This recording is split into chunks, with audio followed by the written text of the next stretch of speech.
Hey guys, what's up? In today's video, I'm going to show you how to fix the failed Attestation Status error in Call of Duty Warzone. Let's get started. First, click on the search icon on your PC and type Run. Open the Run dialog box and type Misinfo Senchar. Then press Enter. In the System Information window, look for Baseboard Product.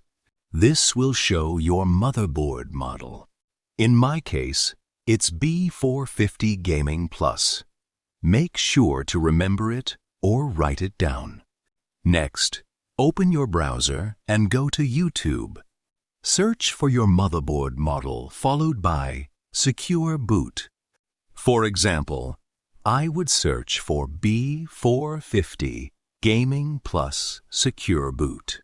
Find a tutorial that matches your exact motherboard. Now, restart your PC and enter the BIOS. Navigate to Advanced Settings and look for Windows. OS Configuration. If the boot mode is set to CSM, change it to UEFI. Save the changes and restart your computer. Enter the BIOS again and go to the Secure Boot settings. If Secure Boot mode is set to Custom, change it to Standard. Then, set Secure Boot to Enabled.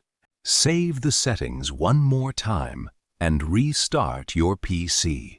Once Windows loads, launch Call of Duty Warzone again. The failed Attestation Status error should now be fixed, and the game should work properly. That's it for this video. I hope this guide helped you out.